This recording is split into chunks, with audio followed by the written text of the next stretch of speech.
మేఘాల మధ్య తేలియాడే ఒక అద్భుతమైన గ్రామం ఉంది. దాని పేరు మేఘలోక యాంత్రిక గ్రామం. అక్కడ యంత్రాలు, చెట్లు, మేఘాలు అన్నీ కలిసి జీవించేవి. ఆ గ్రామంలో 5గురు స్నేహితులు ఉండేవారు. లుల్లు, చిన్ను, చిట్టి, టింకు, బిన్నీ. లుల్లు ఒక తెలివైన చిన్న యంత్ర ఎలుక. ఎక్కడ సమస్య వచ్చినా ముందుగా ఆలోచించేది అతడే. చిన్ను గాలిలో తేలే గువ్వ. ఎత్తైన ప్రదేశాలన్నీ చూసి సమాచారం తెచ్చేది. చిట్టి ప్రకృతిని ప్రేమించే చిన్న రోబో అమ్మాయి.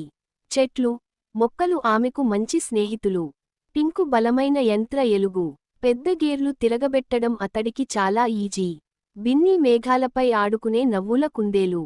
అతడి నవ్వు అందరికీ ధైర్యం ఇచ్చేది. ఒక రోజు గ్రామంలోని ప్రధాన యంత్ర గడియారం అకస్మాత్తుగా ఆగిపోయింది. దాంతో మేఘాలు కదలలేదు, చెట్లు వాడిపోవడం మొదలైంది. అప్పుడు లుల్లు అన్నాడు, మనమంతా కలిసి పని చేస్తే తప్పకుండా పరిష్కారం దొరుకుతుంది. చిన్ను గాలిలో ఎగిరి టవర్ పైకి వెళ్లి సమస్యను చూసింది. చిట్టి చెట్ల దగ్గర నుంచి శక్తి విత్తనాలు తీసుకువచ్చింది. టింకు తన బలంతో ఆగిపోయిన గేర్లను మళ్లీ తిప్పాడు. బిన్నీ నవ్వుతూ, భయపడకండి, మనం గెలుస్తాం అని అందరినీ ఉత్సాహపరిచాడు. కొద్దిసేపటికి గడియారం మళ్లీ టిక్కు టిక్కు అంటూ నడవడం మొదలుపెట్టింది. మేఘాలు మళ్లీ తేలాయి, చెట్లు పచ్చగా మారాయి, గ్రామం అంతా ఆనందంతో నిండిపోయింది. అప్పుడందరూ కలిసి నవ్వుతూ ఒక మాట చెప్పారు.